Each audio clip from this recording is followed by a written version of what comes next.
So you know the Middle East? It's like that little bit there. You know the place with all the names that you can't pronounce and that your racist uncle hates for no reason really, apart from his own racism. Well, that area has been for a very long time and almost continually for about 50, 60 years straight has been at war, various different wars. It's not like it's been one war. It's been many wars, like dozens of wars. You've had, the wars in Syria, the Iraqi war, the Soviet Afghanistan war. There have been so many wars, yeah. And it's like, I think every year since about the 80s, there has been a war going on. Like, it has been non-stop. And yes, it's been in different countries, but it's always that same area.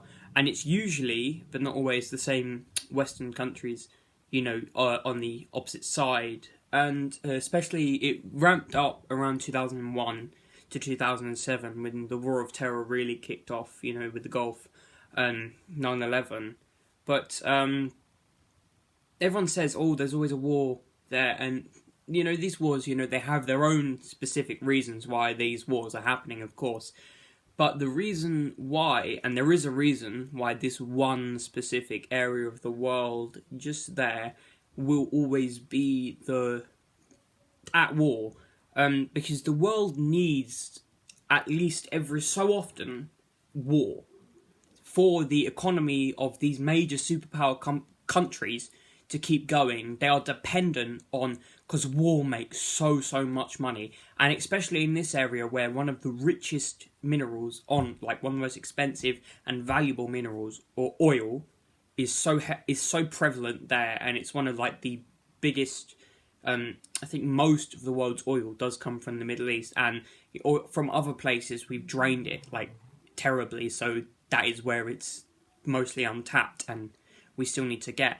And that's where the money comes from, the oil and, the funding of war. People, very important people, and it's very funny that the 5 most influential families, every single one of those 5, which is DuPont, Bush, Rothschild, Morgan, and Rockefeller, that's the other one. Every single one of those 5, which considered the most influential families, have at some point or another funded a war. And the majority of them, but I don't know if it's all of them, have actually funded both sides of wars. They'll fund the American side, but then they'll be funding Al-Qaeda as well. That's a very big thing, The Obama administration funded Al-Qaeda. Bush funded Al-Qaeda. They are funding both sides of these wars. They're funding themselves and they're funding the others because there is so much money to be made.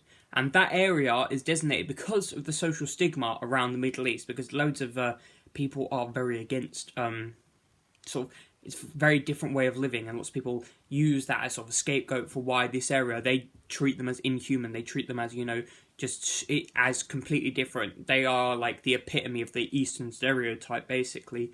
But the real reason that it will constantly be at war is not whatever reason has caused a specific war. It is the fact that the superpowers are dependent on war to make money through oil, through weapon sales, through bullet sales, and through relief. They make so much money. It's $1 trillion industry, the military industrial complex. And that is exactly why the Middle East has and always will be at war.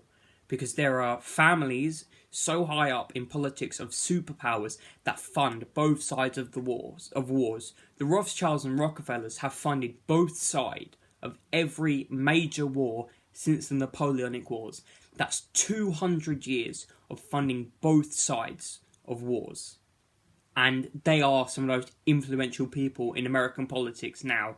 And they are some of the biggest donors to American politicians. So it's incredibly clear to see when you look into it that the fact that the Middle East is at war for money, and with the oil industry, they have a huge war, thousands of innocent collateral damage, and all of it ends, and the war seems pointless, but America gets a huge Saudi oil deal. It's insane, honestly, and it's just terrible that this is the way it works.